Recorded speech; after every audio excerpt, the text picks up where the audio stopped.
දැන් වම්බටු ටික දාලා කලවම් කරගන්න. ආයුබෝවන් ආදරෙන් පිළිගන්නවා කුකින් ප්‍රියංකා YouTube channel එකට ඔයගොල්ලෝ හැමෝම. අද මම ඔයාලට අරගෙන ආවේ හැමදාම හදන විදිහට වැඩිය වෙනස්ම විදිහකට හදාගන්න පුළුවන් වම්බටු කරි එකක් හදාගන්න විදිය. පොළුත් පිරිමහගෙන ඉතාමත් රසට හදාගන්න පුළුවන් මේ වම්බටු කරි එක හරිම රසයි. ඕනම දෙයක් එක්ක කන්න පුළුවන් මේ රසම රස වම්බටු කරි එක හදාගන්න විදිය බලන්න එන්නකො එහෙනම් වීඩියෝ එකට. මුලින්ම මම පුංචි පේස්ට් එකක් හදාගන්නවා මේ වම්බටු කරි එකට. එකටම මම පොඩියට කපාගත් ලුණු ටිකක් බෙන්ඩ ජායකට එකතු කරගන්නවා. ඊට පස්සේ පොඩියට කපාගත් තක්කලි ගෙඩියකුත් එකතු කරගන්න.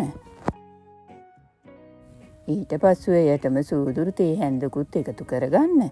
ඔයාලා ගාව තියෙනවා නම් අවුමිරිස් කරලත් දෙකකුත් එකතු කරගෙන මේක හොඳ පේස්ට් එකක් වෙනකම් බෙන්ඩ කරගන්න. ඊට පස්සේ පෑන් එකක් ලිපේ තියලා එයට මම තෙල් ටිකක් එකතු කරගත්තා. තෙල් ටික රත් වෙන විට සාමාන්‍ය ප්‍රමාණයට කපාගත් වම්බටු ටික එකතු කරලා ටිකක් බෙද ගන්න ඕනේ. මේ වම්බටු එක ගොඩාක්ම හීනියටත් ගොඩාක්ම මහතටත් නැතුව සාමාන්‍ය ප්‍රමාණයේ කෑලි වලට කපා ගන්න. වම්බටු ටික එකතු කරලා ටිකක් කලවම් කර කර බෙද ගන්න ඕනේ. ටික වේලාවකට පසුව නැවතත් මම වම්බටු එක කලවම් කරගන්නවා. මේ වම්බටු එක ගැඹුරු තෙරේ බෙද ගන්න අවශ්‍ය නැහැ. මේ විදිහට බෙදගත්තාම හොඳටම ඇති.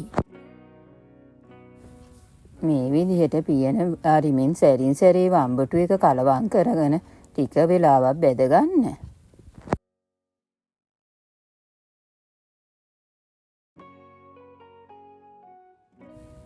මේ විනාඩි 10කට විතර පස්සේ නැවතත් මම වම්බටු එක කලවම් කරගන්නවා. වම්බටු කෑලි ටික ටිකක් රන්වන් පාට වේගෙන වෙන විට අපි ඒක ලිපෙන් අයින් කරගමු.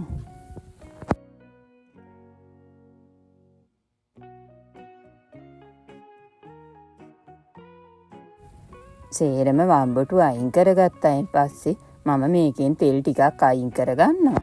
ඊට පස්සේ ඉතුරු තෙල් ටිකට මම සූදුරු ටිකක් එකතු කරගත්තා. ඊට පස්සේ එයටම කුරුදු පුතු කෑල්ලක් දෙකකුත් එකතු කරගත්තා. ඊට පස්සේ ඒ ටික වෙලාවක් ටෙම්පරාදු කරගත්තා. ඒ ටික හොඳට ටෙම්පරාදු වෙන විට එයට මම තලාගත් සුදු ලුණු ටිකක් එකතු කරගත්තා. එයටම රම්පේ කරපිංචත් එකතු කරගන්න. ඊට පස්සේ පොඩියට කපාගත් ලුණු ටිකකුත් එකතු කරගන්න. ඒ ටික එකතු කරගත්තායින් පස්සේ ටික වෙලාවක් හොඳින් ටෙම්පරාදු කරගන්න ඕනේ.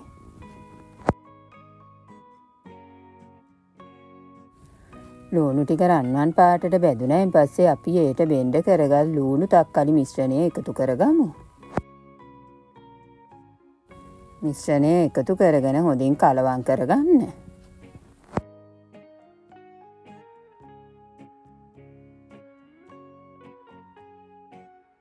ඒක ටෙම්පරාදු එකත් එක්ක හොඳින් කලවම් කරගෙන ඊට පස්සේ බෙන්ඩ ජායකටම වතුර පොඩ්ඩක් විතර එකතු කරලා ඒකත් සෝදලා අරගෙන මේකටම එකතු කරගන්න. ඊට පස්සේ හොඳින් කලවම් කරලා එයට ලුණු පොඩ්ඩකුත් එකතු කරගන්න. ලුණු ටිකත් එකතු කරලා හොඳින් කලවම් කරලා පියනකින් වහලා මේක අපි උයාගමු. ටික වේලාවකට පසුව පියන ඇරලා නැවතත් මේ තක්කලි මිශ්‍රණය කලවම් කරගන්න ඕනේ. ඊට පස්සේ එයට මම 3-5 කුඩු තේ හැඳි එකහමාරක් විතර එකතු කරගත්තා. ඊට පස්සේ කහ කුඩු පොඩ්ඩකුත් එකතු කරගන්න. පස්සේ එයට මිරිස් කුඩුත් තේ හැඳි කාලක් විතර එකතු කරගන්න. මේ වම්බටු එක ගොඩක් සැරට හදන එකක් නෙමෙයි සාමාන්‍ය ප්‍රමාණයේ සැරක් වෙන විදියට හදාගන්න වම්බටු කරි එකක්.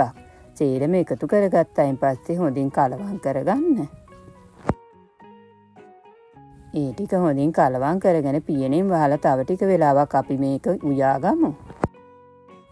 ටික වේලාවකට පසුව නැවතත් පියන ඇරලා කලවම් කරගන්න. මේකේ තෙත ගතිය ටිකක් හින්ද ගන්න ඕනේ.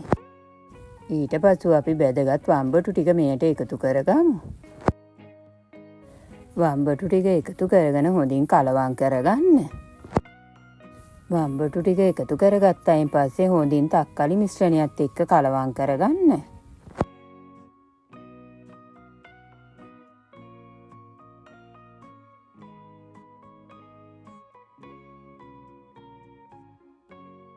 වම්බටු ටික හොඳින් කලවම් කරගත්තයින් පස්සේ මම ඒට පොල් කිරි මේස හැඳි 3ක් විතර එකතු කරගන්නවා.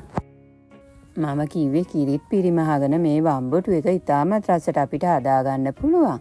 කිරි ටික එකතු කරලා කලවම් කරගන්න. ඔයාලට වැඩිපුර කරි එකක් වගේ අවශ්‍ය නැත්තම් මේ වෙලාවේදී ලිප ඕෆ් කරගන්නත් පුළුවන්.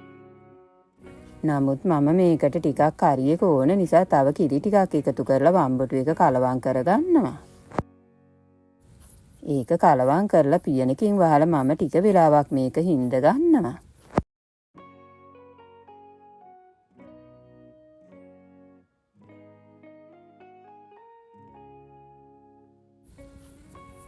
මේ ටික වේලාවකට පස්සේ දැන් අපේ වම්බටු එක හදාගෙන ඉවරයි. මේ විදිහට කරි එක ටිකක් තියෙන්න හදාගත්තාම මේ වම්බටු එකත් එක්ක පාන් එක්ක උනත් කන්න පුළුවන්.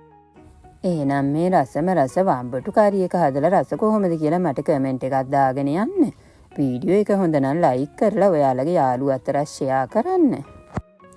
මේ වගේ වීඩියෝ දිගටම බලන්න කැමති නම් මගේ channel එකත් subscribe කරලා තියාගන්න. නැවතත් මෙවැනිම රසබර වීඩියෝ එකකින් අපි හම්බ වෙමු. ඕගොල්ලෝ හැමෝටම සුබ දවසක්. මගේ වීඩියෝ එක නැරඹුවට ඔයාලට ගොඩක් ස්තුතියි.